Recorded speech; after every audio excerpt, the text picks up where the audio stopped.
नमो भगवते वासुदेवाय। ओम नमो भगवते वासुदेवाय। अम, नारायणं नमस्कृत्यं नरं चैव नरोत्तमं देवीं सरस्वतीं व्यासं ततो जयमुदीरये। नष्टप्रायेषु अभद्रेषु नित्यं Bhagavat सेव्या Bhagwati उत्तमश्लोके भक्तिर्भवति नैष्टिकी. So today we are reading from chapter 5. Um, Jada Bharata instruct King Raghuguna. I'll be reading from Shloka 9 to 17.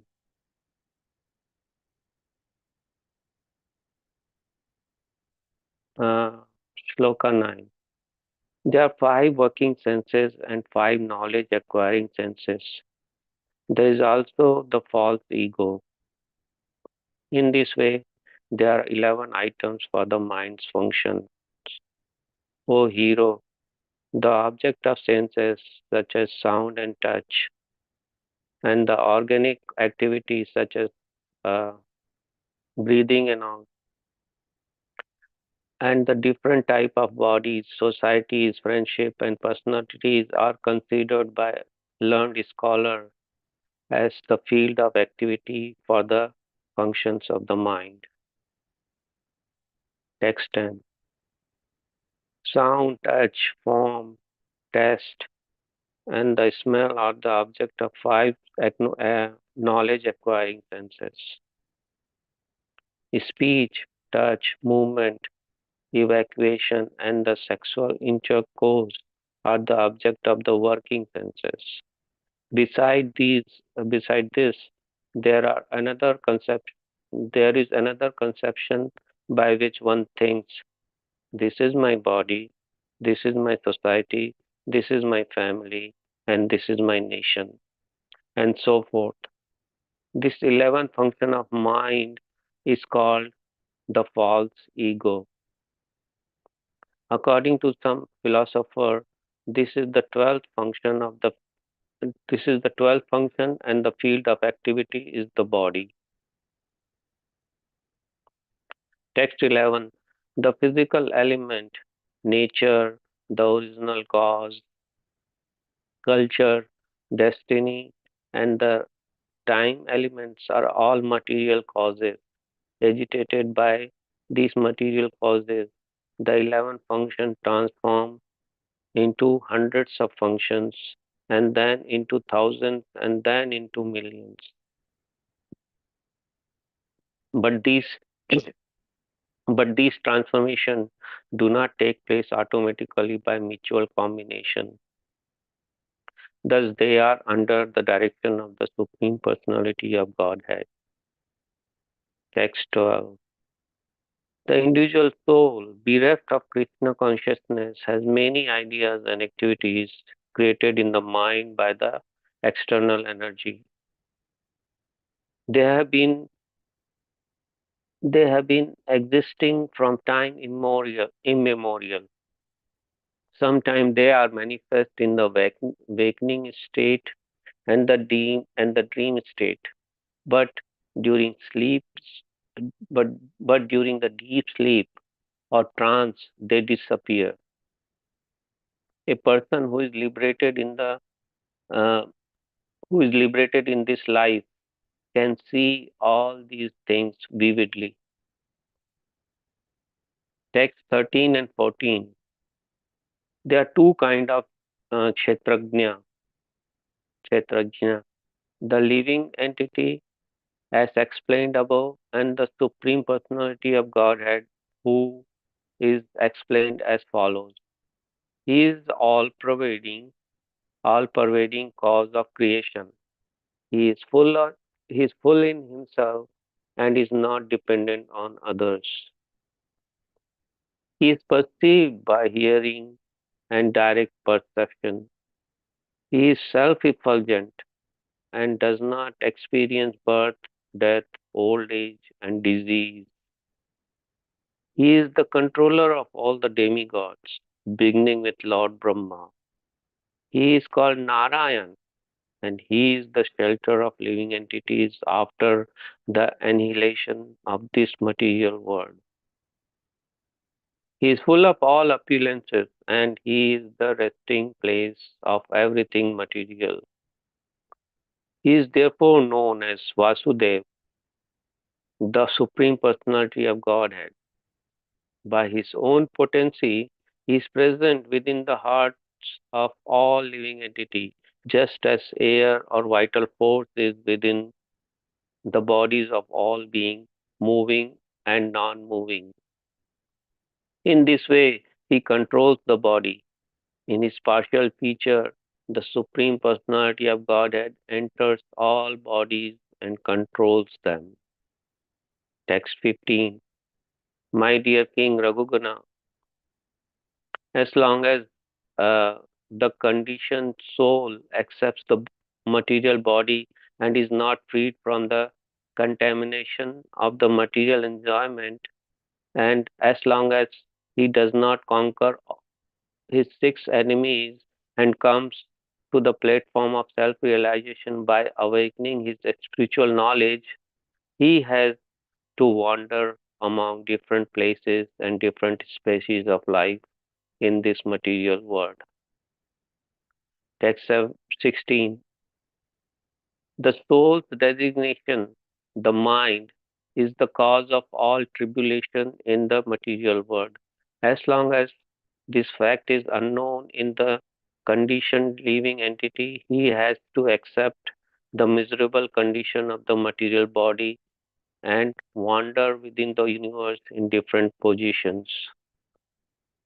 Because this mind is affected by the disease, lamentation, illusion, attachment, greed, and enmity, it creates bondage and the false sense of intimacy within this material world. This uncontrolled mind is the greatest enemy of the living entity. If one neglects it or gives it a chance, it will grow more and more powerful and will become victorious. Although it is not factual, it is very strong. It covers the constitutional position of the soul. O king, please try to conquer this mind by the weapon of the service to the lotus feet of the spiritual master and the supreme personality of Godhead. Do this with great care. So that's the end of this chapter 5. Hare Krishna Prabhu. Yeah, thank you so much, Kishore Prabhuji, for reading to Hare Krishna. Now for brief prayers and continue. Om Ajnanatimirandasya Jnananjana चक्षुरुन्मिलितं येन तस्मै श्रीगुरवे नमः नमां विष्णुपदाय कृष्णप्रस्थाय भूतले श्रीमते भक्तिवेदान्त स्वामिनिति नामिने नमस्ते सरस्वती देवे गौरवाणी प्रचारिणे निर्विशेषशून्यवादी पाश्चात्यदेशतारिणे जय श्री कृष्ण चैतन्य प्रभु नित्यानंद श्री अद्वैत गदाधर श्रीवासादि गौर भक्तवृंद हरे Krishna Krishna Krishna Hare Hare Hare Rama, Rama Rama, Hare Hare. Yeah, happy Radhashtami, everyone. Hope you all have a wonderful day today in Krishna consciousness. Somehow discussing Krishna Katha, hearing Krishna Katha, chanting the holy names, and doing services for the pleasure of Srimati Radharani and Krishna. So we are in the 11th chapter of the 5th canto, where the previous section was discussing how when I'm materially absorbed in my own sense gratification, my enjoyment to give the enjoyment for the body and mind, then I will not be in a position to understand the tattva of the Supreme Lord. That's one theme we understood yesterday. Another thing we understood is that how mind is the cause of material entanglement because of different contaminations the mind goes through. And that is also because of the influence of the three modes of material nature. However, the same mind can be the cause of liberation also. We heard in the last verse from yesterday, which is the 8th verse we discussed. So when the mind is attached, then absorbed in sense gratification, then it brings conditioned life and suffering. When the mind is detached from the sense enjoyment or material enjoyment, then it becomes a cause of liberation also we discussed. So now going to the verses from today. 9th to 11th, the section covers the function of the mind. So, and then 12 to 14 discuss about how a liberated soul is always observed in Krishna. And then the last section for today will discuss about how a conditioned soul can be liberated from this illusion that we are in currently. So to do that, let's go through 9th to 11th first. The functions of the mind. The functions of the mind in the 9th to 10th verses are describing how there are three broad categories. One is knowledge acquiring senses. Let me go to that page. Knowledge acquiring senses are jnanendriyas. So then another is that karmendriyas are working senses. And a third thing is a false ego. These are the three categories is being described about the functions of the mind. So now, uh, 1 second. Yeah. Then let us discuss briefly what are these things. So ninth verse is talking about how mind is the control of the knowledge acquiring senses and the working senses also. And by false ego, we think I'm this body, and because I'm this body, everything related to my body is mine. That's also called aham mameti consciousness, like that. So consciousness of that I'm this body and everything related to this body is mine. That is, this conception is coming because of false ego.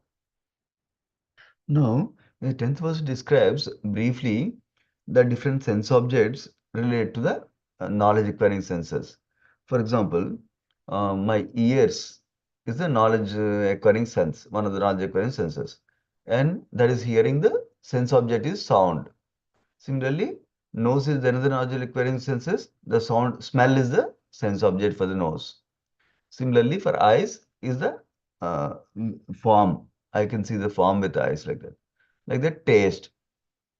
These are the different sense objects that are related to the five sense organs for knowledge acquiring. Similarly, for the working senses, that is hands, legs, mouth, anus, and genitals. So similarly, sense objects exist, which is from mouth I'm doing speech, and from skin I'm doing the touch, and then for movement, hands and legs are used for movement, and evacuation happens with the anus, and then for sexual intercourse for generating children, we use the genitals, like that, right? Working five working senses. So these and also the false ego. These are the 11 functions of the mind that are discussed in 9th and 10th verse. So in the 11th verse is discussed that the physical elements, nature, original cause, culture, destiny, and time element are all the material causes. These are different material causes are there. They all combine together and become many functions of the mind in terms of hundreds and thousands, like that. That's what is discussed. But the main point of this verse is somebody may think, okay, because of the mind, because of knowledge acquiring senses, working in senses, all these things are happening. But they cannot work unless Supreme Lord is there as Paramatma to sanction. So that is the point being made. So all these come, knowledge acquiring senses, working senses, mind, they all are part of material nature, Prakriti. But Prakriti cannot function on independently on its own without the sanction of the Supreme Lord as Paramatma. That is the point being made in text number 11. So that is actually elaborated in text number 12. What is text number 12 says? The individual soul, if he is not in Krishna consciousness, if he is in just material consciousness of I am this body, like that, and everything related to body is mine. When I'm in that material consciousness, then in my mind, so many different activities are created by the external energy. But if I get liberated from that material consciousness by practicing Krishna consciousness, then I can see everything very vividly or clearly, like that is discussed. So the point here in the Prabhupada writes in the purport, so if we don't control our mind, then we'll be in material consciousness. But if we understand that mind is the cause of bondage, and if we control the mind, Then, with mind under control, that means soul is not listening to mind, but mind is listening to soul. Then we can be liberated from this material world. But how is that possible of controlling the mind? By engaging the mind and senses in the service of Krishna. That is the way, or the service to Krishna is the way for going back to Krishna and engage in pure devotion service to Krishna. Going to 13th and 14th verse is describing that there are two types of Kshetragna. We discussed this in Bhagavad Gita also, we know from this also. There are two types of Kshetragna, or two types of knower of the field. Who are they? Myself as an individual eternal spirit soul, and also the super soul, Paramatma, who is living along with me in this body. So, the super soul and soul are the two Kshetragnas that are being described. And the characteristics of the Supreme Lord are being described in this verse also, in these two verses, 13, 14. How is the all-pervading cause of creation?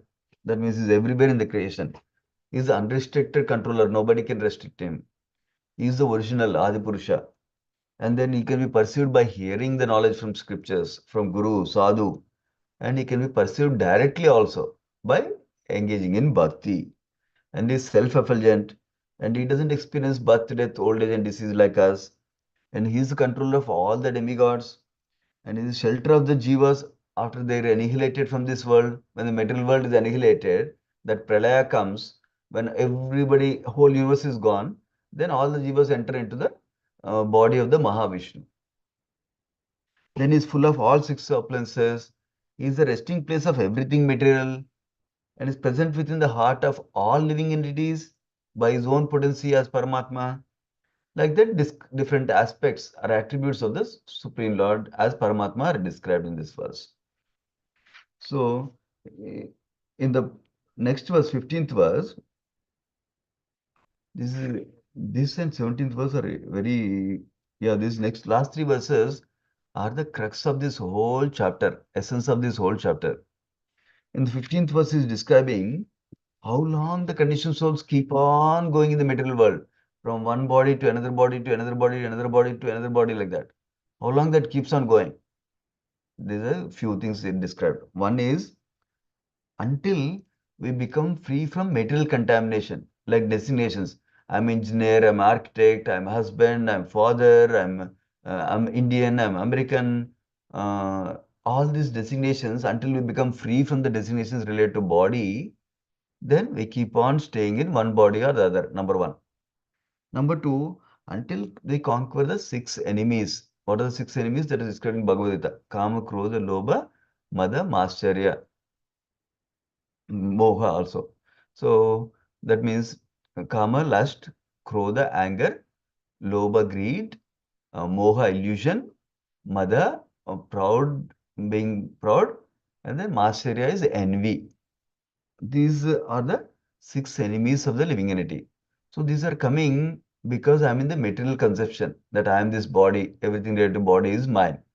The moment I transform my consciousness to spiritual conception through by performing bhakti every day, then these enemies also will get purified through the process of chanting Hare Krishna, Hare Krishna, Hare Krishna, Krishna Krishna, Hare Hare, Hare Rama, Hare Rama, Rama Rama, Hare Hare, by mercy of Krishna, not by our own endeavor. Then, third aspect being described is by becoming self-realized through spiritual knowledge. I understand I'm a spirit soul from Bhagavad Gita and Srimad Bhagavatam. I understand that I'm a servant of Krishna. Then instead of taking the designation that I am this great personality like that, I'm taking the position of a servant of Krishna and act from that position. Then until I don't do that, I'll keep on wandering in the material world. That is the essence of the 15th verse being described here. So, so all these upadhis are designations need to be cleansed by bhakti. Going to 16th verse. 16th verse is emphasizing the fact that mind is the cause of all the tribulations in the material world that we are going through. Mm. And then in the purport, Rupad writes, the impure mind thinks that I am this body. The pure mind knows that he is not the material body but a spirit soul servant of Krishna. So that is why mind is considered the cause of all material designations, because Mind is what is giving shelter to the false ego. So the last verse for today, which is very, very important, and you can read the purport also today, is giving the formula of how to conquer the mind. In the previous sections, we heard about how mind, because of material contaminations, can be the cause of all difficulties in the material world, can be the cause of bondage in the material world. Now we're getting the solution also from Srimad Bhagavatam. How to conquer the mind. How to conquer the mind is neglecting the mind's propositions. Certain thought comes, oh, we should not go to temple today. I should enjoy in this way instead. Then that thought we neglect. That's how we can neglect the mind. Second is being attentive that this is not my desire as a soul, but this is a mind proposal like that. Being attentive, neglectful of mind, being attentive, alert, and then by engaging in the service of lotus feet of Guru and Krishna, that is the other way we can uh, attract the mercy of Krishna. By the mercy of Krishna, we can control this mind because mind will propose different things. Then we can tell the mind through our intelligence, no, my guru and scriptures are telling that this is not a good thing for me for my eternal benefit. What is good for me is this. So I will not listen to you, my dear mind. I will listen to my guru's instructions, guru's orders, like that. That's so. By engaging our mind in service of Krishna and Guru, we can conquer over the uh, mind's propositions and control the mind. And that's how we can become free from the bondage we are in the material world currently. So just to summarize today's section, we essentially heard that when the mind is in the material conceptions, when we are in material conception, then mind is the cause of our bondage in terms of I am this, I am that, different kinds of designations. So that is a state of being in material contamination. So the solution for controlling the mind and uh, getting free from this bondage and stay in the liberated position of pure devotion service to Krishna is by neglecting the mind, by being attentive to mind's propositions, to be careful, to be cautious, and by engaging our mind in the service of lotus feet of Guru and Krishna. By doing that, we receive the mercy of Guru and Krishna, and with their mercy, we can control the mind, and with their mercy, we can become free of the material contaminations, free of the six enemies we discussed, and then we can be engaged permanently in the devotion service to Krishna. That's how we can always be eternally full of joy and bliss. That is the essence of today's section. We'll end there. Srimad Bhagavatam ki jai, Srila Prabhupada ki jai. Vanchakalpatarubhesha कृपा सिंधुभ्येव च पतितानां पावनेभ्यो वैष्णवेभ्यो नमो नमः. For those who do not know, it's good practice to fast till noon if your health allows you. Yeah. Eh, Otherwise, that's fine, whatever you can do. But increase your devotion service to Krishna and Srimati Radharani if at all possible. Thank you so much, devotees. Hare Krishna. Hare